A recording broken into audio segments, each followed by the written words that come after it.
মুসনাদ আহমদ শরীফের হাদিস 1661 নম্বর হাদিস। قال رسول الله صلى الله عليه وسلم المرأة إذا صلت خمسها وصامت شهرها وأحصنت فرجها وأطاعت بعلها। এই হাদিসের মধ্যে রাসূল বলেছেন, নারীরা যদি 4টি কাজ করে তাহলে আল্লাহ তাআলা তাদের জন্য জান্নাতের ব্যবস্থা করে দিবেন। 1 নাম্বার হলো 5 ওয়াক্ত নামাজের হেফাজত করবে। 5 ওয়াক্ত নামাজ পড়তে হবে। যেই সকল মা বোনেরা এই আওয়াজ শুনতেছেন, হাদিসের মধ্যে রাসূল বলেছেন 4টি কাজ যদি নারীরা সম্পাদন করে আল্লাহ তাআলা কিয়ামতের দিন তাকে জান্নাতে ঢোকার ক্ষেত্রে অধিকার দিবেন, যেই দরজাতে ইচ্ছে ওই নারী প্রবেশ করতে পারবে। 1 নাম্বার দায়িত্ব হলো ইদা সাল্লাত খামসাহা, 5 ওয়াক্ত নামাজ পড়তে হবে। ওয়া সামাত শাহরাহা, রমজান মাস আসলে রোজা রাখতে হবে। ওয়া আহসানাত ফারজাহা, একজন স্বামীর জন্য তার স্ত্রীর পক্ষ থেকে সবচেয়ে দামি সম্পদ হলো তার স্ত্রীর অধিকার, তার স্ত্রীর যেই সতীত্ব রয়েছে, তার স্ত্রীর যে চরিত্র, এটা হলো স্বামীর জন্য সবচেয়ে বড় সম্পদ। আল্লাহর রাসূল বলেছেন যেই নারীরা তাদের সতীত্ব রক্ষা করবে। 4 নাম্বার দায়িত্ব কর্তব্য হলো ওয়া আতাআত বালাহা, নারী তাদের স্বামীদের আদেশগুলো মানবে। ফালতাদখুল মিন আইয়ি আবওয়াবিল জান্নাতি শাআত, একজন নারী যখন এই 4টি দায়িত্ব পালন করবে, 1 নাম্বার 5 ওয়াক্ত নামাজ পড়বে, 2 নাম্বার রমজান মাসের রোজা রাখবে, 3 নাম্বার তার সতীত্বকে রক্ষা করবে, 4 নাম্বার স্বামীর সব বৈধ আদেশ মানবে। এরপর রাসূল বলেন কিয়ামতের দিন ওই নারীকে বলা হবে তোমার যেই দরজা দিয়ে ইচ্ছে, যেই জান্নাতে প্রবেশের ইচ্ছে সেখান দিয়ে তুমি প্রবেশ করো। রহে মেরা মস্কন, রহে মেরা মস্কন हवानी काबा, बने मेरा मदफन दियारे मदीना, बलगल उला बिकमालिही कशफत तुजा बिजमालिही, हसनत जमीउ खिसालिही सल्लु अलैहि व आलिहि। আলহামদুলিল্লাহ, সকল প্রশংসা আল্লাহ তাআলার জন্য, যিনি আমাদেরকে বছরের মুহররম মাস, পবিত্র মাসের প্রথম জমায় আমাদেরকে পবিত্র জমার নামাজ আদায় করার জন্য পবিত্র ঘর মসজিদে আসার তৌফিক দান করেছেন। সকলেই শুকর আদায় করি, বলি আলহামদুলিল্লাহ। সম্মানিত উপস্থিতি, গত সপ্তাহের ঘোষণা অনুযায়ী আজকে আমাদের আলোচনার বিষয়বস্তু স্বামীর হক, স্ত্রীর কাছ থেকে স্বামী কি কি অধিকার এবং হক প্রাপ্ত, স্বামীর ক্ষেত্রে একজন স্ত্রীর কি কি দায়িত্ব কর্তব্য রয়েছে, সেই সকল বিষয় নিয়ে আজকে আমরা আলোচনা শুনব। গত সপ্তাহে আমরা আলোচনা শুনেছিলাম একজন পুরুষ হিসেবে তার স্ত্রীর উপর কি কি দায়িত্ব কর্তব্য রয়েছে। স্ত্রী শুধুমাত্র নিজেদের চাহিদা মেটানোর জন্য নয়, বরং একজন স্ত্রী পৃথিবীতে আদম সন্তান দুনিয়াতে আনবে, নবীর উম্মতের সংখ্যা বাড়াবে, দুনিয়ার নিজাম ঠিক রাখবে। একজন পুরুষ শুধুমাত্র তার নিজের স্বকীয়তায় সফলতা লাভ করে না, তার পাশে তার জীবন গঠনে তার স্ত্রীরও অবদান থাকে। সুতরাং একজন পুরুষের উচিত তার স্ত্রীর যথাযথ যত্ন নেওয়া, কারণ একজন স্বামীর জন্য এই পৃথিবীতে সবচেয়ে দামি সম্পদ হলেন তার স্ত্রী। একজন স্বামী যদি তার এই দামি স্ত্রীর দামি সম্পদের যত্ন না করেন তাহলে ক্ষতি ওই স্বামীরই বেশি হবে। তো আজকে আমরা আলোচনা শুনব নারীদের প্রতি, আজকে আমাদের আলোচনা। তবে আজকের এই আলোচনা শোনার ক্ষেত্রে পুরুষদেরই দরকার বেশি। পুরুষরা খুব গুরুত্ব সহকারে এই আলোচনাগুলো শুনবে, এই আলোচনা শুনে তার ঘরের স্ত্রীদেরকে বলবে। যদি মুখস্থ না থাকে, ডিজিটাল আধুনিক জামানা, মোবাইলে সার্চ করলেই পাওয়া যায়। আজকের এই বয়ানও যদি কেউ নিজের ঘরওয়ালিকে শোনাইতে চান তাহলে গুগলে, ইউটিউবে সার্চ করে পাবেন। এই বয়ান ইনশাআল্লাহ আগামীকাল ইউটিউবে ছাড়া হবে। একজন স্বামী তার স্ত্রীর জন্য পৃথিবীর সবচেয়ে নিরাপদ এবং সম্মানজনক আশ্রয়স্থল। এই পৃথিবীতে নারীর জন্য তার স্বামীকে সবচেয়ে বেশি সম্মান করতে বলা হয়েছে। এমনকি একটা মেয়ের বিয়ের পরে তার নিজের মা বাবার চাইতেও আপন এবং সম্মানের ব্যক্তি হলেন তার স্বামী। এটা নারীদেরকে মনে রাখতে হবে। কারণ আল্লাহ তাআলা বলে নাই, রসুলের মাধ্যমে যেই ঘোষণা আল্লাহ তাআলা দিয়েছেন উম্মতদের মাঝে, যে পৃথিবীতে কাউকে সিজদা করা জায়েজ নাই আল্লাহ ছাড়া।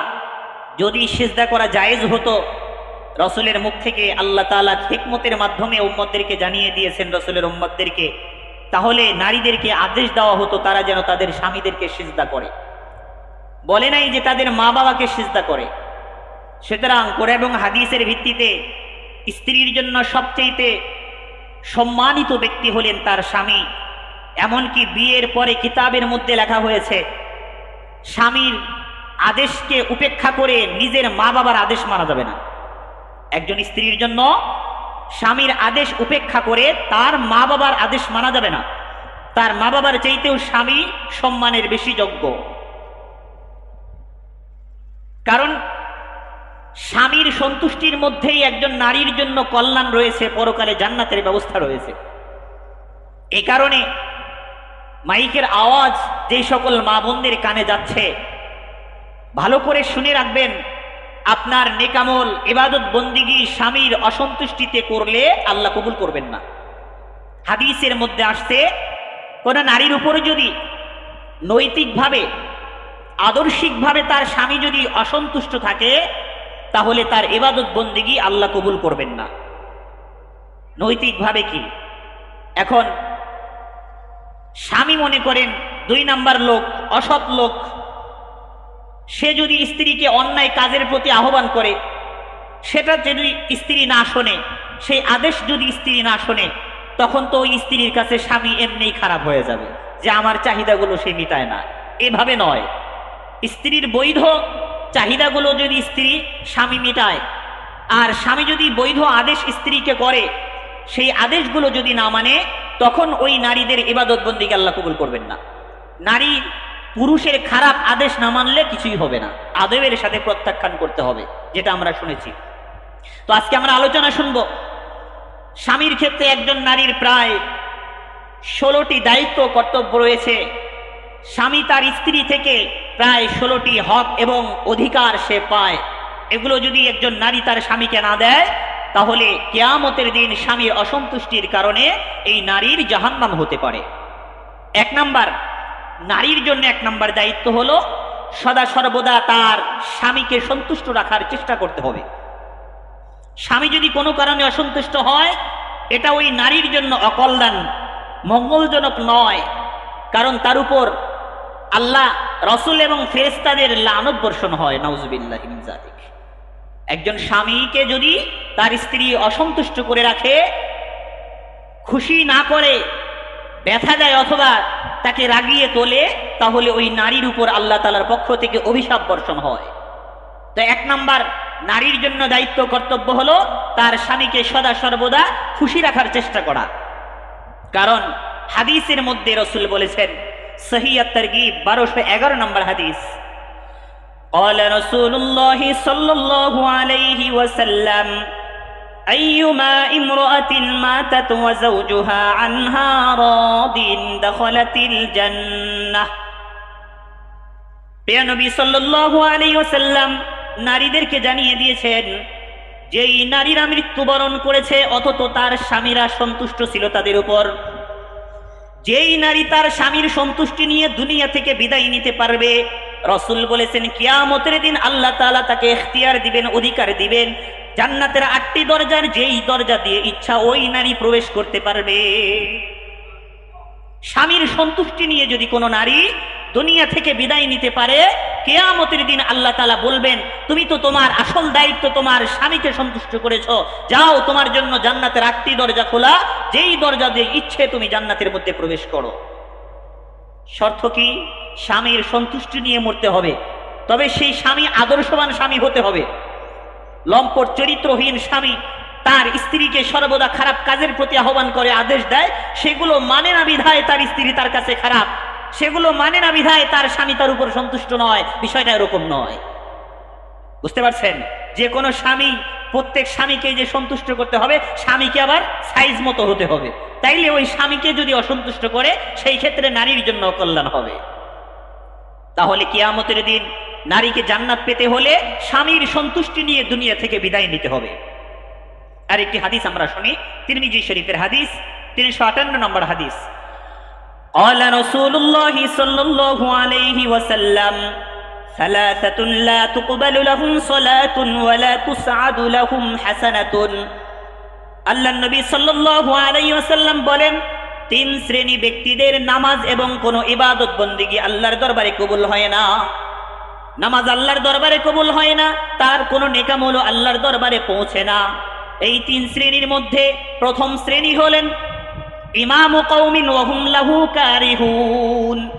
ওই নেতা যার প্রজারা তার উপর অসন্তুষ্ট, ওই চেয়ারম্যান মেম্বার, ওই সরকার যাদের উপর তার প্রজারা অসন্তুষ্ট, অথবা ওই ইমাম সাহেব যার উপর তার মুসল্লিরা অসন্তুষ্ট, অথবা ওই নেতা, ওই অভিভাবক যার উপরে তার অধীনস্থ ব্যক্তিরা অসন্তুষ্ট, রাসূল বলেছেন ওই ব্যক্তির ইবাদত বন্দেগী আল্লাহর দরবারে কবুল হবে না।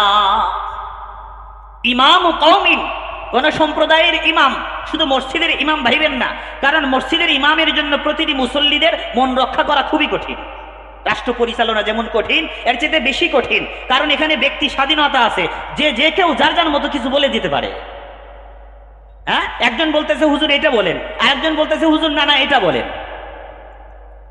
যৌক্তিকভাবে, আদর্শিকভাবে, নৈতিকভাবে, শরীয়ত অনুযায়ী ইমাম সাহেব সবার মন রক্ষা করতে পারবে না, কারণ অনেক লোক অনেকভাবে আদেশ করবে, অনেকভাবে মতামত দিবে, সেগুলো রক্ষা করা ইমামের জন্য কঠিন হয়ে যাবে। সুতরাং এই ইমাম কওমিন শুধু ভাইবেন না যে মসজিদের ইমাম সাহেব, প্রত্যেক বিভাগে, প্রত্যেক সেক্টরে, প্রত্যেকটি স্থানে উপরস্থ ব্যক্তির ক্ষেত্রে এই বিধান। তার অধীনস্থ ব্যক্তিরা যদি তার নেতার ক্ষেত্রে অসন্তুষ্ট প্রকাশ করে শরীয়তগতভাবে, আমি কি বলেছি, মন চাইলো আপনি কি বলেন আপনার নেতাকে, আপনার সরকারকে অযৌক্তিকভাবে একটা আপনি আবেদন করেছেন, সেটা তারা পালন করে নাই, অথবা আপনার সেই আবেদন কবুল করে নাই, এ কারণে আপনি তার উপর অসন্তুষ্ট। বিষয়টা ওরকম নয়। যেগুলো অধীনস্থ ব্যক্তিরা প্রাপ্ত, যেগুলো প্রজারা তার সরকার থেকে, তার নেতা থেকে প্রাপ্ত, সারা পাবে তাদের অধিকার, এটা যদি নেতা আদায় না করে, তাহলে ওই প্রজারা নেতার উপর অসন্তুষ্ট হওয়ার কারণে ওই নেতার ইবাদত বন্দেগী আল্লাহর দরবারে কবুল হবে না। বুঝতে পারছেন? তো প্রথম শ্রেণী যাদের ইবাদত বন্দেগী, নামাজ আল্লাহর দরবারে কবুল হবে না, ওই নেতা, ওই অভিভাবক, ওই উপরস্থ ব্যক্তি যাদের প্রতি তার অধীনস্থ ব্যক্তিরা অথবা প্রজারা অসন্তুষ্ট। দ্বিতীয় শ্রেণী ওয়াল মারআতু ওয়া যাওজুহা আলাইহা সাখিতুন। দ্বিতীয় শ্রেণীর ওই সকল নারীরা যাদের উপর তাদের স্বামীরা অসন্তুষ্ট, যাদের কাজকর্মের কারণে, কথাবার্তার কারণে তাদের স্বামীরা তাদের স্ত্রীদের উপর খুশি না, বরং নারাজ। এমনও অনেক সময় অনেক স্বামীরা খুব গোপনভাবে কাউকে জানায় না, চোখ দিয়ে পানি বের করে, আর তার স্ত্রীর জন্য বদদুয়া দেয়, তাড়াতাড়ি মরে না কেন। এরকম স্বামীরা আছে না? মাজলুম স্বামী এরকম আছে না? বহু আছে। লোকচক্ষুর ভয়ে, সমাজের ভয়ে, তার অভিভাবক অথবা পরিবারের ভয়ে স্বামীরা নীরবে চোখের পানি ফেলে তার স্ত্রীদের জুলুমের কারণে। এরকম ভালো স্ত্রীরা দুনিয়াতে নাই যারা তাদের স্বামীদেরকে কষ্ট দেয়, গোপনে জুলুম নির্যাতন করে। একজন নারীর চোখের পানি তো দেখা যায়, কিন্তু তার নারীর কারণে স্বামীকে যেই কষ্ট দেয়, ওই স্বামীর চোখের পানি কিন্তু সহজে দেখা যায় না। পুরুষ কিন্তু সহজে কাঁদে না বিধায় যে তার অন্তর ব্যথিত নয়, বিষয়টা কিন্তু এরকম নয়। অনেক স্বামীরা আছে নীরবে চোখের পানি ফেলে, কিছু কইতেও পারে না, সইতেও পারে না।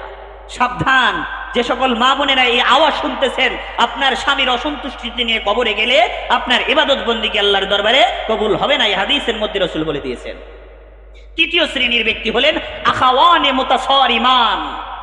দুই ভাই, আপন দুই ভাই, সহোদর ভাই, তারা পারস্পরিকভাবে সবসময় ঝগড়া বিবাদের মধ্যে লেগে থাকে।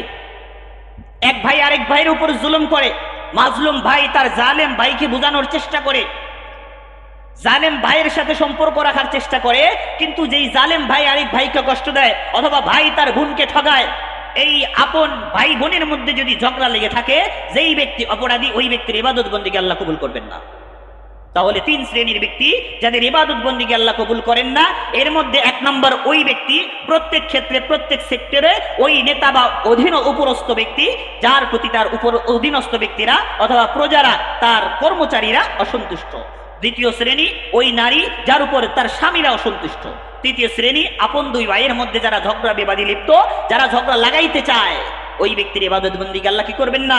কবুল করবেন না। তো আমরা পাইলাম একজন নারীর জন্য প্রথম কর্তব্য হলো, দায়িত্ব হলো তার স্বামীকে সদা সর্বদা সন্তুষ্ট রাখার চেষ্টা করা। 2 নাম্বার, এই পৃথিবীতে যত মানুষ আছে, ওই নারীর জন্য একটা মেয়ে স্ত্রী হওয়ার পরে সবচেয়ে বেশি সম্মান করতে হবে তার স্বামীকে। এমনকি আপন মা বাবার চাইতেও বেশি সম্মান তার স্বামীকে করতে হবে। কিন্তু আজকাল তো ডিজিটাল নিয়ম, নিজের পায়ে দাঁড়াইলে, নিজে ইস্টাবলিশ হইলে আমি কি তোর কামাই খাই? আমার বাবা মা আমার চাকরি করাইছে, লেখাপড়া শিখাইছে তোরে খাওয়ানোর জন্য, আমি চাকরি বাকরি করে আমার মা বাবাকে দেব, আমি চাকরি বাকরি করে আমার নিজের সংসার চালাবো। দেখা যায় স্বামীকে অনেক ক্ষেত্রে পাত্তা দেয় না, নিজের পরিবার ভাই ব্রাদারদের মন রক্ষার্থে স্বামীকে বিসর্জন দিয়ে দেয়, স্বামীকে পাত্তা দেয় না। এই নারীরা 10 বছর 20 বছর নয়, সারা জীবন ইবাদত বন্দিগি করলেও আল্লাহকে সন্তুষ্ট করতে পারবে না। তাহলে দুনিয়াতে একজন নারীর জন্য সবচেয়ে বেশি সম্মান করতে হবে তার স্বামীকে। আল্লাহ আমাদেরকে বোঝার তৌফিক দান করুন। তিরমিজি শরীফের একটি হাদিস, 1159 নম্বর হাদিস, قال رسول الله صلى الله عليه وسلم لو كنت آمرا أن يسجد لأحد لأمرت المرأة أن تسجد لزوجها। রাসূল নারীদেরকে সম্বোধন করে বলেছেন, এই দুনিয়াতে নারীর জন্য, এই দুনিয়াতে মানুষের জন্য যদি আল্লাহ ছাড়া কাউকে সেজদা করার হুকুম থাকতো, তাহলে রাসূল বলেছেন তাহলে আমি নারীদেরকে আদেশ দিতাম তারা যেন তাদের স্বামীদেরকে সেজদা করে। সেজদা এটা সবচেয়ে সম্মানজনক একটি পন্থা, যেটা আল্লাহর জন্য নির্ধারিত। আল্লাহ রাসূল বলতেছেন আল্লাহ ছাড়া যদি অন্য কারোর জন্য সেজদার হুকুম আল্লাহ দিতেন, তাহলে আমি নবী আদেশ দিতাম নারীরা যেন তাদের স্বামীদেরকে কি করে? সেজদা করে। এগুলো তো হয়তো আপনি যখন আপনার বউরে বলবেন তখন বলবেন হইছে রাখো তোমার ওয়াজ, হয়তো আপনার কথাকে গুরুত্ব দিবে না, কিন্তু একজন আলেমের ওয়াজ তাদেরকে শোনাইবেন, বলবেন দেখো আমি বলি না, আমি আমার স্বার্থ উদ্ধারে তোমারে পাম দিতেছি, বিষয়টা ওরকম না, মসজিদের ইমাম সবাই এরকম বয়ান দিচ্ছেন, দলিল প্রমাণ সহকারে বয়ান শোনাবেন, তখন আর আপনারে বলতে পারবেন না যে চাপা নাকি বয়ান শোনাবেন। স্ত্রীদের ঘরের মধ্যে তালিম চালু করবেন, আলেম ওলামাদেরকে বয়ান শোনাবেন, তখন দেখবেন স্ত্রীদেরকে আর ওই সোজা করার জন্য লাঠি হাতে নিতে হবে না, এমনি সাইজ হয়ে যাবে। কিন্তু আমরা কি করি? এর ব্যতিক্রম করি। আল্লাহ আমাদেরকে বোঝার তৌফিক দান করুন। তাহলে 2 নাম্বার দায়িত্ব কর্তব্য একজন নারীর জন্য তার স্বামীর ক্ষেত্রে তাকে সর্বোচ্চ সম্মান করা। 3 নাম্বার, স্বামীর সব বৈধ আদেশগুলো মান্য করা। এটা স্ত্রীর জন্য অন্যতম একটি দায়িত্ব কর্তব্য। একজন স্ত্রীর জন্য তার স্বামীর সব বৈধ আদেশ মানা, অবৈধ না। অন্যায়ভাবে অনৈতিকভাবে একটা আদেশ করলেন, মানলো না, আর বলতেছে এই তুমি স্বামীর অসন্তুষ্ট করতেছো, সাবধান আল্লাহ কিন্তু তোমার উপর নারাজ হবে। জি না ভাই, আল্লাহ আগে আপনার উপর নারাজ হবে, কারণ আপনি তাকে বৈধ আদেশ দিতে পারেন নাই। তাকে নামাজের আদেশ দেন, তাকে ভালো কথাবার্তার আদেশ দেন, তাকে পর্দার আদেশ দেন, প্রয়োজনে এই ফরজ বিধান পালন করার জন্য আপনার স্ত্রীকে আপনি মারতে পারেন, এই অধিকার এটা শরীয়ত আপনাকে দিয়েছে। তাহলে নারীর জন্য 3 নাম্বার দায়িত্ব কর্তব্য স্বামীর ক্ষেত্রে স্বামীর সব বৈধ আদেশ মানতে হবে, অবৈধ আদেশ নয়। হাদিসের মধ্যে আসছে, আবু দাউদ শরীফের একটি হাদিস, মুসনাদ আহমদ শরীফের হাদিস, 1661 নম্বর হাদিস, قال رسول الله صلى الله عليه وسلم المرأة إذا صلت خمسها وصامت شهرها وأحصنت فرجها وأطاعت بعلها। এই হাদিসের মধ্যে রাসূল বলেছেন নারীরা যদি 4টি কাজ করে তাহলে আল্লাহ তাআলা তাদের জন্য জান্নাতের ব্যবস্থা করে দিবেন। 1 নাম্বার হলো 5 ওয়াক্ত নামাজের হেফাজত করবে। 5 ওয়াক্ত নামাজ পড়তে হবে। যেই সকল মা বোনেরা এই আওয়াজ শুনতেছেন, হাদিসের মধ্যে রাসূল বলেছেন 4টি কাজ যদি নারীরা সম্পাদন করে আল্লাহ তাআলা কিয়ামতের দিন তাকে জান্নাতে ঢোকার ক্ষেত্রে অধিকার দিবেন, যেই দরজা দিয়ে ইচ্ছে ওই নারী প্রবেশ করতে পারবে। 1 নাম্বার দায়িত্ব হলো ইদা সাল্লাত খামসাহা, 5 ওয়াক্ত নামাজ পড়তে হবে। ও সামাত শাহরাহা, রমজান মাস আসলে রোজা রাখতে হবে। ও আহসানাত ফারজাহা, একজন স্বামীর জন্য তার স্ত্রীর পক্ষ থেকে সবচেয়ে দামি সম্পদ হলো তার স্ত্রীর অধিকার, তার স্ত্রীর যেই সতীত্ব রয়েছে, তার স্ত্রীর যে চরিত্র, এটা হলো স্বামীর জন্য সবচেয়ে বড় সম্পদ। আল্লাহর রাসূল বলেছেন যেই নারীরা তাদের সতীত্ব রক্ষা করবে। 4 নাম্বার দায়িত্ব কর্তব্য হলো ওয়া আতাআত বালাহা, নারী তাদের স্বামীদের আদেশগুলো মানবে। ফালতাদখুল মিন আই আবওয়াবিল জান্নাতি শাআত, একজন নারী যখন এই 4টি দায়িত্ব পালন করবে। 1 নাম্বার 5 ওয়াক্ত নামাজ পড়বে, 2 নাম্বার রমজান মাসের রোজা রাখবে, 3 নাম্বার তার সতীত্বকে রক্ষা করবে, 4 নাম্বার স্বামীর সব বৈধ আদেশ মানবে। এরপর রাসূল বলেন কিয়ামতের দিন ওই নারীকে বলা হবে তোমার যেই দরজা দিয়ে ইচ্ছে, যেই জান্নাতে প্রবেশের ইচ্ছে সেখান দিয়ে তুমি প্রবেশ করো। নারীকে অধিকার দেওয়া হবে। এই 4টি কাজ যদি নারীরা, প্রধানত এই 4টি কাজ তাদেরকে করতে হবে। এরপরে টুকিটাকি শাখাগত কিছু ত্রুটি বিচ্যুতি এটা থাকতেই পারে, কিন্তু প্রধানত এই দায়িত্ব 4টি কাজ ফরজ, এগুলো যদি তারা পালন করে কিয়ামতের দিন নারীর জন্য জান্নাতে যাওয়া সহজ হয়ে যাবে। তবে অবৈধ আদেশ মানা যাবে না। বুখারী শরীফের হাদিসের মধ্যে আসছে 4340 নম্বর হাদিস, قال رسول الله صلى الله عليه وسلم لا طاعة لمخلوق في معصية الخالق। আল্লাহর রাসূল শরীয়তের মধ্যে বিধান দিয়েছেন আল্লাহর পক্ষ থেকে যে আল্লাহর অসন্তুষ্টিতে কোন মাখলুকের সন্তুষ্টিতে কাজ করা যাবে না।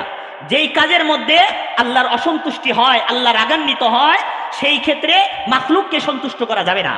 তাহলে এই যে আয়াত কি বলে, হাদিস, বুখারী শরীফের হাদিস, সহিহ হাদিস, এই হাদিস কি শুধু আপনাকে এটা বলে, শুধু কি নারীদেরকে বলতেছে যে তোমার স্বামীর বৈধ আদেশগুলো মানবা, তোমার স্বামীকে সন্তুষ্ট করতে গিয়ে আল্লাহকে অখুশি করবা না? না, বরং পৃথিবীর সব সেক্টরের, সব ক্ষেত্রের মানুষকেই বলতেছে এই সাবধান, তোর নেতাকে খুশি করার জন্য আল্লাহকে কিন্তু অখুশি করবি না। এই আদেশ আমাদের প্রত্যেককে দিচ্ছেন। তোর দলকে খুশি করার জন্য আল্লাহ যেন নারাজ না হয় সেদিকে তুই খেয়াল রাখবি, তাইলে তুই পাক্কা মুসলমান হয়ে যাবি।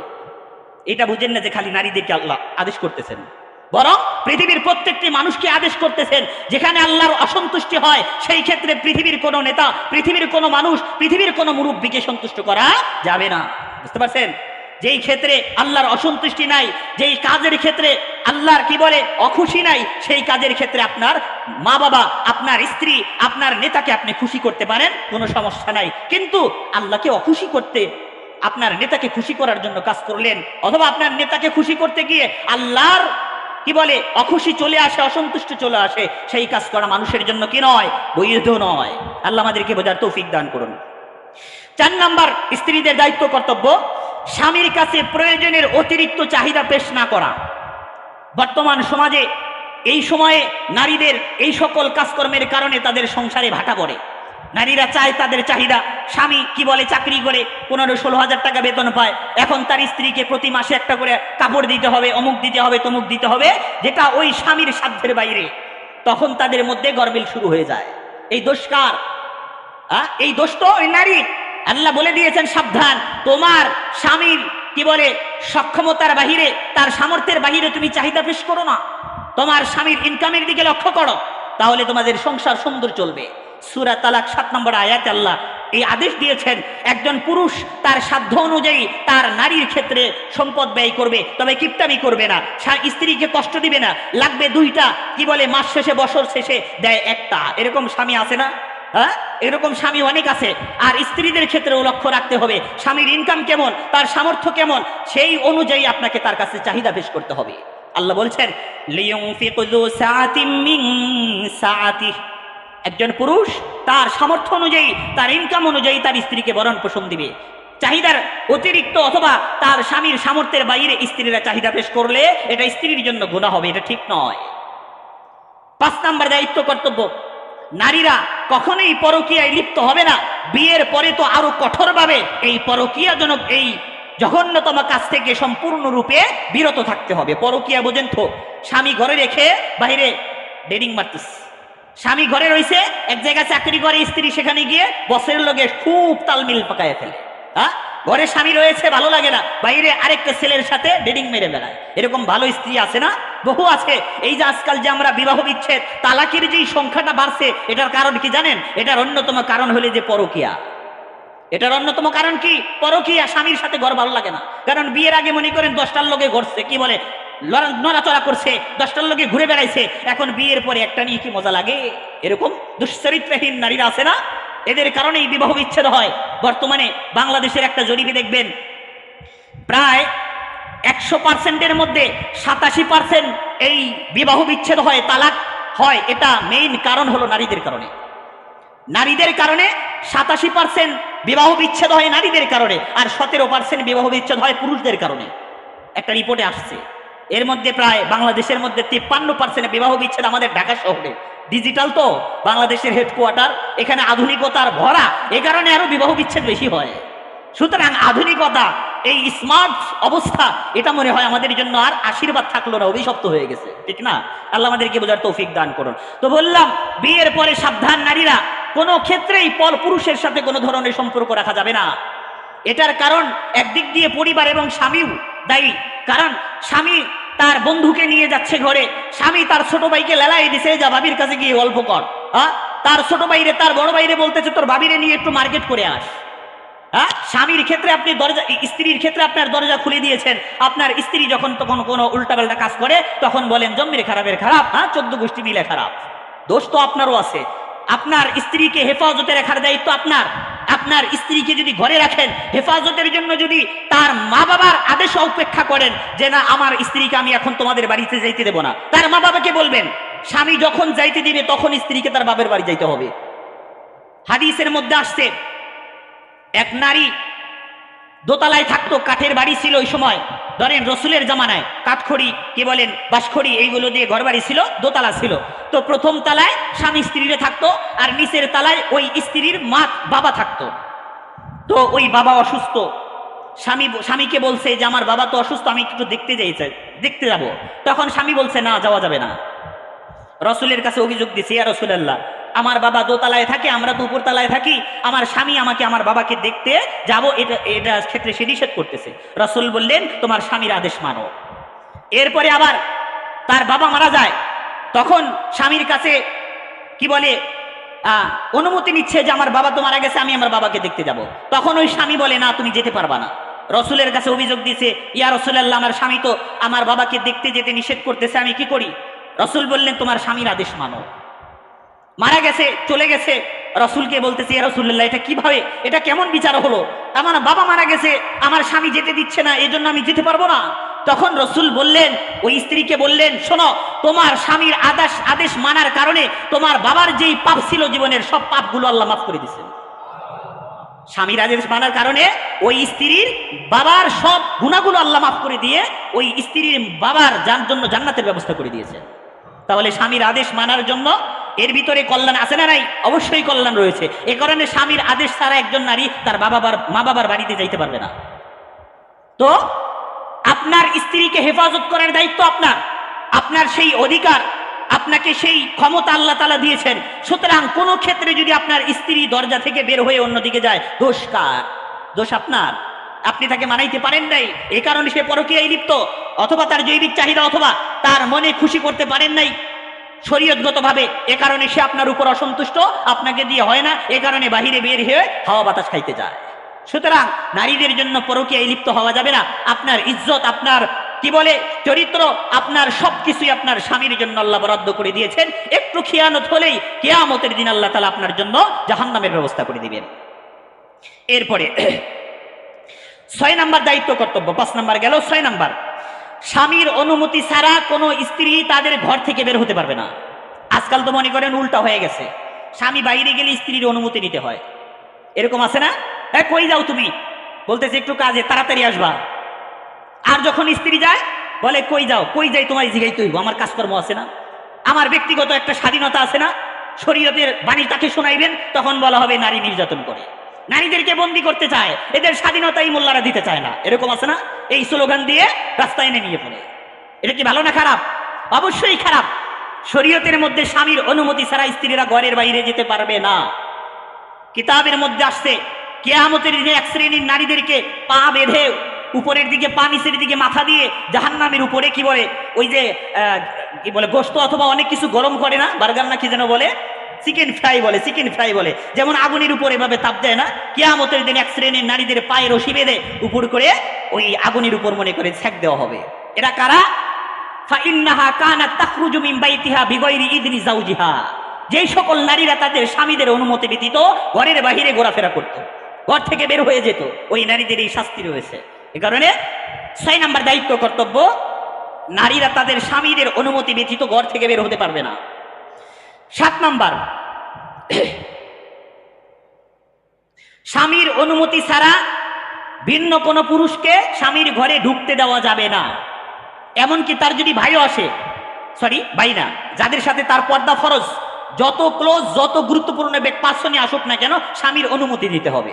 যেমন একজন স্ত্রীর জন্য তার ভাই, তার আপন ভাগিনা, তার আপন ভাতিজা, তার মা, তার আপন মামা, তার আপন চাচা, এদের সাথে তো পর্দার ওই রকম বিধান নাই, এদেরকে ঢুকতে দেওয়া যাইতে পারে। তবে এছাড়া যাদের সাথে তার পর্দা রয়েছে, খালাতো ভাই, ফুফাতো ভাই, চাচাতো ভাই, মামাতো ভাই, অমুক তমুক অফিসের বস, এদেরকে স্বামীর অনুমতি ছাড়া ঘরে ঢুকতে দেওয়া যাবে না। 7 নাম্বার গেল। 8 নাম্বার, নারীদের জন্য দায়িত্ব কর্তব্য স্বামীর সম্পদের হেফাজত করা। স্বামীর সম্পদ এটা আপনার জন্য আমানত। 1 নাম্বার, স্বামীর সম্পদ আপনার সতীত্ব, আর বস্তুগতভাবে স্বামীর সম্পদ হলো বস্তুগত যে টাকা পয়সাগুলো যেগুলো ঘরে রাখছে, এগুলো হেফাজতের দায়িত্ব কিন্তু একজন স্ত্রীর। খেয়ানত হলে স্ত্রীকে অবশ্যই জবাব দিতে হবে। 9 নাম্বার দায়িত্ব কর্তব্য, স্বামীকে নারাজ করে নফল ইবাদত বন্দিগি করা যাবে না, তবে স্বামীকে নারাজ করে ফরজ ইবাদত বন্দিগি করা যাবে। এটা বিধান মানেন। এখন আপনি একজন স্ত্রী, আপনি রোজা রাখবেন, নফল রোজা রাখবেন। এখন আপনি রোজা রাখার কারণে আপনার স্বামীর জন্য কষ্ট হবে, হয়তো তার স্বামী স্ত্রী সুলভ আচরণের কারণে তার দরকার হতে পারে মনোতৃপ্ত, সেটা আপনি দিতে পারছেন না, অথবা যে কোনো কারণে আপনি রোজা রাখার কারণে আপনার স্বামীর যদি কষ্ট হয়, তখন ওই স্ত্রী রোজা রাখতে পারবে না, নফল ইবাদত বন্দিগি করতে পারবে না। এগুলো কিন্তু নফল, ফরজের ক্ষেত্রে না। ফরজের ক্ষেত্রে স্বামী যতই কষ্ট হোক, ফরজ বিধানগুলো নারীরা পালন করতে পারবে। 10 নাম্বার দায়িত্ব কর্তব্য, স্বামী স্ত্রী সুলভ যে মেলামেশা বা ইন্টারকোর্স, এটার জন্য যদি স্বামী তার স্ত্রীকে ডাকে, তাহলে যে কোনো যত ধরনের ঝামেলাই থাকুক না কেন, শরীয়তগতভাবে সমস্যা ছাড়া অবশ্যই স্বামীর আবেদন, স্বামীর আহ্বানকে অবশ্যই সম্মান ভেবে সাড়া দিতে হবে। স্বামীর এই আবেদনকে, স্বামীর এই আহ্বানকে অবশ্যই সাড়া দিতে হবে। এক্ষেত্রে স্বামী রাখতেছে, অবশ্যই যেতে হবে। স্বামী তার চাহিদা পূরণের জন্য অথবা অন্য কোনো প্রয়োজনে স্ত্রীকে ডাকলে, একজন স্ত্রী যদি চুলায় ভাত বসাইছে, রান্না চড়াইছে, আগুন জ্বলতেছে, ওই অবস্থায়ও রসুল বলছেন আগে তুমি তোমার স্বামীর আদেশ মানো, আগে তুমি তোমার স্বামীর যে ডাকতেছে, আহ্বান করতেছে, সেই ডাকে আগে সাড়া দাও। হাদিসের মধ্যে আসছে, একজন নারীকে তার স্বামী রাখতেছে, শরীয়তগতভাবে কোনো ওজর নাই। যেমন মনে করেন নারীদের মাসিক রয়েছে, অথবা রোজা রয়েছে, অথবা নামাজের মধ্যে রয়েছে ফরজ নামাজ, এই ক্ষেত্রে যদি স্বামী তার প্রয়োজন পূরণের জন্য ডাকে, সেই ক্ষেত্রে ওই ডাকে সাড়া না দিলে স্ত্রীরা গুনাহ হবে না। কিন্তু এছাড়া যদি অন্য যত সমস্যাই থাকুক, যত ব্যস্ততাই থাকুক না কেন, স্বামী ডাকলে স্ত্রীর জন্য তার ডাকে সাড়া দেওয়া ফরজ। বুঝতে পারছেন? ফরজ। হাদিসের মধ্যে আসছে, বুখারী শরীফের হাদিস, 2053 নম্বর হাদিস।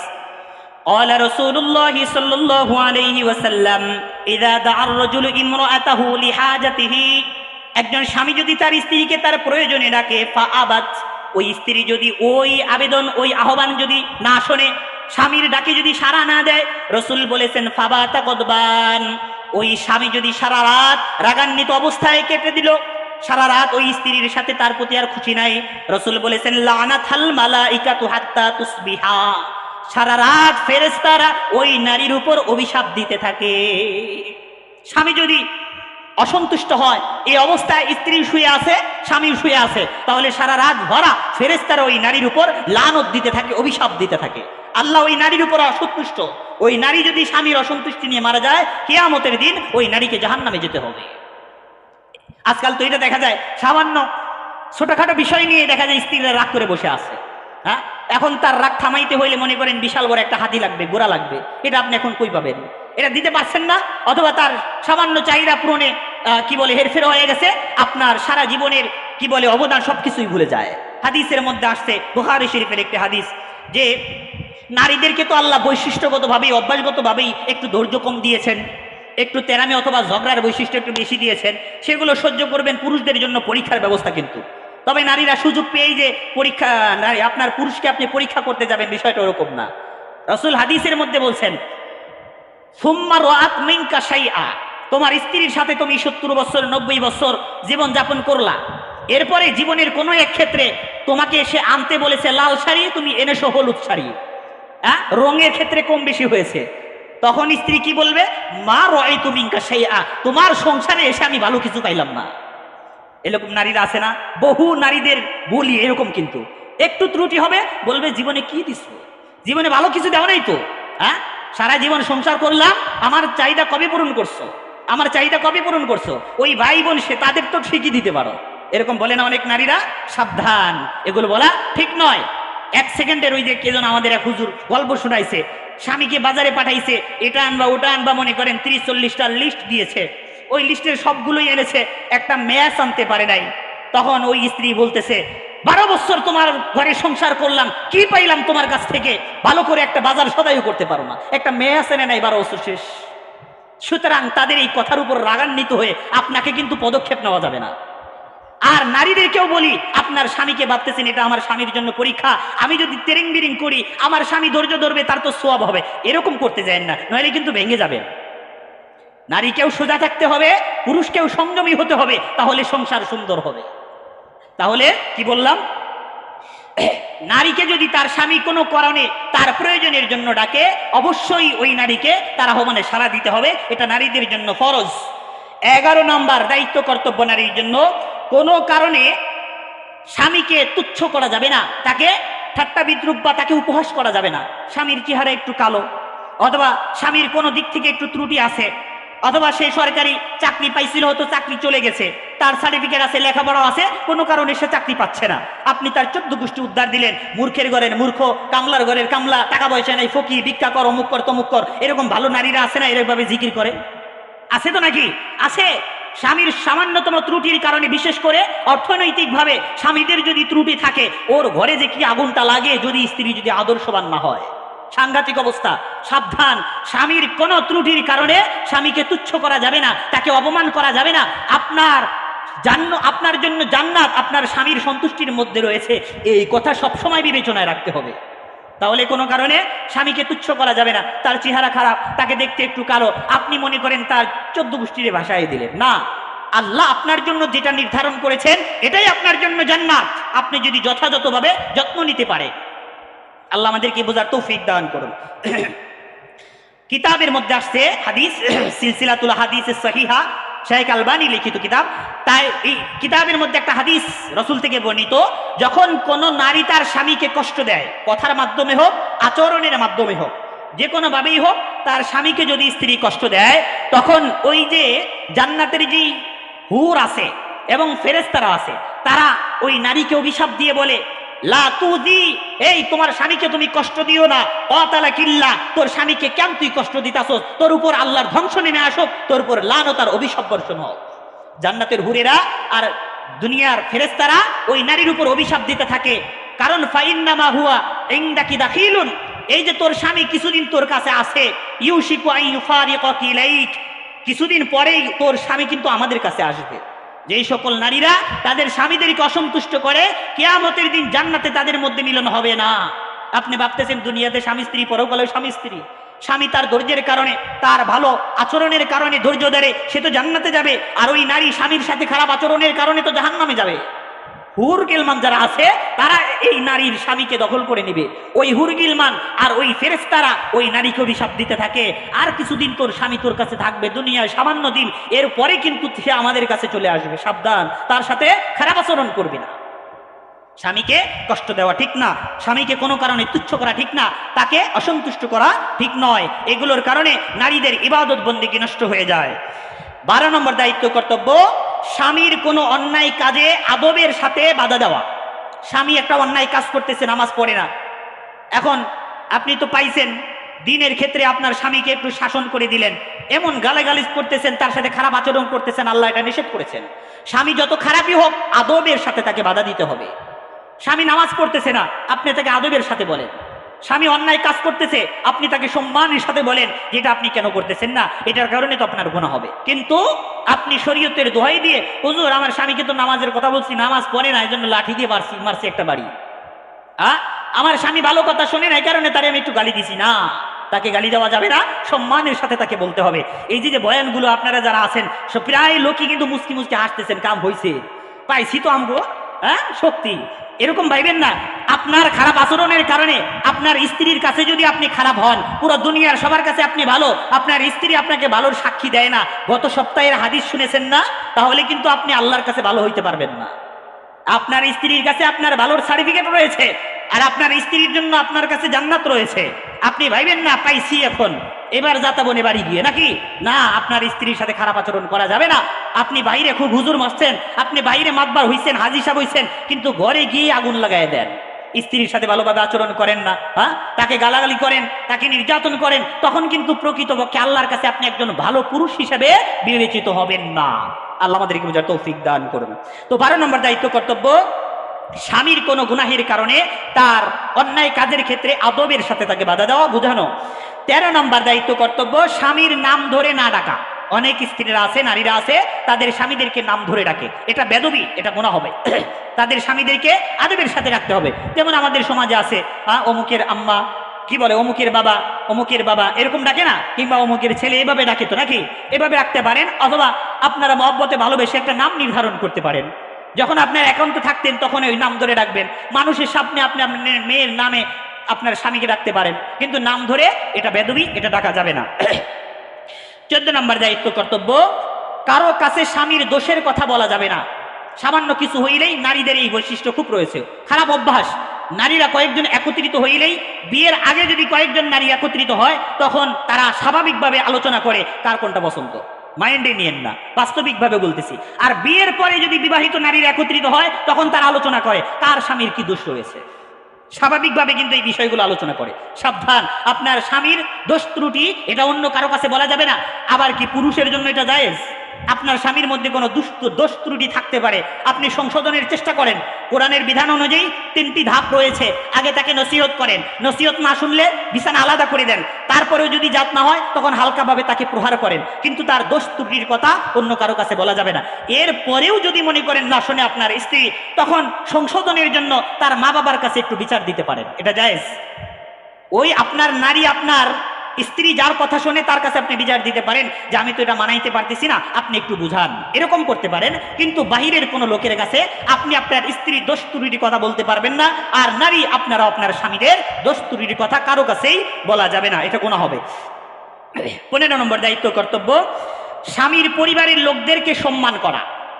স্বামীর পরিবারের লোকদেরকে সম্মান করা এটা নারীদের জন্য অত্যন্ত জরুরি। এটার কারণে বর্তমানে ঝগড়া বিবাদ আরো বেশি লাগে। দেখা যায় স্ত্রীরা ঘরে এসে ভাবে আমি তোমার মায়ের খেদমত কেন করবো, আমি তোমার অমুক কেন করবো, অমুক কেন করবো, এরকম অনেক জ্ঞান করে, ঠিক না ভাই? কি বলে মা বোন যারা শুনতেছেন, আপনাদেরকে বলি, আপনার যে স্বামী, আপনার স্বামী কি আপনি রাস্তা থেকে কি বলে কুড়ে পাইছেন, আসমান থেকে আপনার কোলে চলে আসছে? ওই পরিবারের কারণেই তো আপনার স্বামীকে আপনি পাইছেন। আপনার স্বামীর মা বাবার অবদানের কারণেই তো আপনার স্বামীকে স্বামী হিসেবে পাইছেন। সুতরাং আপনার স্বামীকে যাদের মাধ্যমে পাইছেন তাদেরকে সম্মান করতে হবে না? এজন্য বলি, নারীরা, আপনি যদি আপনার স্বামীর ভালোবাসা পেতে চান, অবশ্যই স্বামীর মা বাবাকে সম্মান করেন। কারণ প্রত্যেকটি পুরুষ তার মা বাবার সাথে সম্পর্কিত প্রত্যেকটি জিনিসকে যত্ন করে রাখে। আপনি যখন আপনার শ্বশুর শাশুড়ির খেদমত করবেন, তখন আপনার স্বামী যতই খারাপ হোক না কেন, এই বিষয়টা দেখে আপনার প্রতি তার ভালোবাসা বেড়ে যাবে, ঠিক না? ভালোবাসা বাড়বে। আপনার শ্বশুর শাশুড়ির খেদমত করেন, কি বলে তাদেরকে সম্মান করেন। কিতাবের মধ্যে আসছে নারীরা তো তাদের আপন মা বাবার খেদমত করার সুযোগ পায় না, তাহলে সে মানুষ হিসেবে তার মা বাবার খেদমতের সওয়াব সে কেমনে পাবে? কিতাবের মধ্যে আসছে নারীরা যদি তাদের নিজেদের মা বাবা মনে করে শ্বশুর শাশুড়ির খেদমত করে, তাদেরকে সম্মান করে, তাহলে নিজের মা বাবার খেদমতের সওয়াব ওই নারীরা পেয়ে যাবে। বুঝতে পারছেন? এই কথা আপনার স্ত্রীদেরকে জানাই দিবেন। তবে সুযোগ পায়া আপনি লাগাই দিছেন, আপনার পরিবারে 10 জন 20 জন লোক, আপনার মায়ের মনে করেন প্রতিদিন কাপড় ধুইতে হয়, আপনার বাবার কাপড় ইস্ত্রি করতে হয়, সবগুলোই মনে করেন গরুর মতো খাটাইতেছেন আপনার স্ত্রীকে, এরকম না। একটা তো সামাজিকতা আছে, হ্যাঁ, একটা তো সমতা বিধান আছে। আপনার বিবেক অনুযায়ী আপনার মা বাবাকে তারা সম্মান করবে। এরকম স্বামী আছে, এই তুই আমার কি বলে মায়ের কাপড় চোপড় ধুইলি না কেন, 14 গোষ্ঠী উদ্ধার করে দেয়। আসল কথা হলো আপনার মায়ের কাপড় চোপড় ধোয়া, আপনার বাবার খেদমত করা, এটা কিন্তু আপনার স্ত্রীর জন্য আল্লাহ বিধান দেন নাই। এটা হলো আপনার সৌজন্যমূলক আচরণের জন্য আল্লাহ আদেশ দিয়েছেন।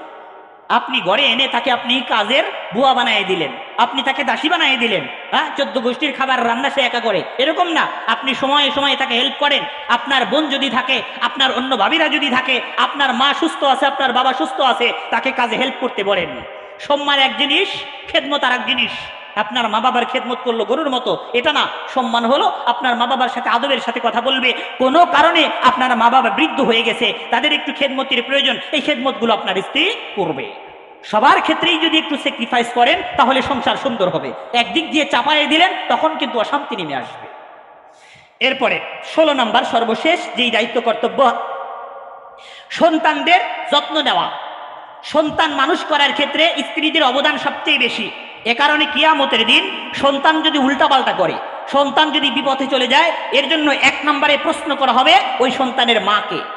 কারণ স্বাভাবিকভাবে বাবার চেয়েতে সন্তানরা মায়ের কাছে বেশি সময় থাকে, আর যার কাছে বেশি সময় থাকে তার বৈশিষ্ট্যগুলোই সন্তানগুলো গ্রহণ করে। এই কারণে কিয়ামতের দিন সন্তান নষ্ট হওয়ার কারণে মানুষের মধ্যে নারীদেরকে আগে জিজ্ঞাসা করা হবে। এই কারণে সন্তানদের যত্ন নেন। আপনি আপনার সন্তানের যত্ন কিভাবে নেবেন ভালো করে বুঝেন।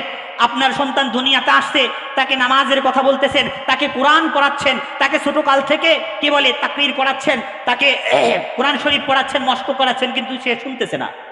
আপনার সন্তানকে যত্ন করার কাজ কিন্তু আপনার বিয়ের আগে থেকে শুরু হয়। মনে আছে আপনাদের? আপনার সন্তানকে যদি মানুষ করতে চান, আপনার সন্তানদের প্রতি যত্নবান হওয়া, এই কাজ কিন্তু আপনার বিয়ের আগে থেকে শুরু। যেমন বিয়ের মধ্যে কোনো গান বাজনার আয়োজন করবেন না, ইসলামী শরীয়ত অনুযায়ী বিয়ে করবেন। বিয়ের পরে আপনি বাসর রাতে শরীয়ত অনুযায়ী আপনারা এদের কাজকর্ম সম্পন্ন করবেন। এরপরে যখন সন্তানগুলো পেটের মধ্যে আসে, মায়ের বিশাল বড় দায়িত্ব রয়েছে। পেটে সন্তান রেখে মা যেই কাজ করবে ওই বৈশিষ্ট্য সন্তানের মধ্যে ঢুকে যাবে। সন্তানকে পেটে রেখে মা যদি সিনেমা দেখে, বড় হলে মনে করেন এই সন্তান সিনেমার হিরো হয়ে যাবে। সন্তানকে পেটে রেখে যদি মা যদি বেহায়াপনার মতো কি বলে লজ্জাহীনতার মতো বেপর্দা করে বেড়ায়, বড় হলে ওই সন্তান কি বলে বেহায়া হবে, অশ্লীলতায় ডুবে যাবে। সন্তানকে পেটে রেখে মা যদি গালিগালাজ করে, কি বলে বড় হয়ে সন্তানগুলো কি হবে, রংবাজ হবে, বাটপার হবে, খারাপ হবে। এ কারণে আপনার সন্তানকে যত্ন নেওয়ার কাজ কিন্তু একজন নারীকে বলি আপনার বিয়ের আগে থেকে শুরু। বিশেষ করে আপনার সন্তান যখন আপনার পেটে আসে তখন থেকে আরো বড় দায়িত্ব শুরু। তো সন্তানদের ক্ষেত্রে অবহেলা হলে, এই অবহেলার কারণে সন্তানরা বিপথে চলে গেলে 1 নম্বরে দায়ী করা হবে নারীদেরকে। এই কারণে সন্তানকে মানুষ করার ক্ষেত্রে নারীরা সাবধান। আল্লাহ তাআলা আমাদেরকে বোঝার তৌফিক দান করুন। যে আলোচনাগুলো হয়েছে এগুলো আমাদেরকে বুঝে এগুলো আমল করার তৌফিক দান করুন। নারী পুরুষ যারাই আছেন সবাইকে নিজেদের পক্ষ থেকে যদি আমরা একটু কষ্ট সহ্য করি, সংযম অবলম্বন করি, তাহলে আমাদের সংসার সুন্দর হবে। আল্লাহ আমাদেরকে বোঝার তৌফিক দান করুন। ওয়া আখিরু দাওয়ানা আলহামদুলিল্লাহি রাব্বিল আলামিন।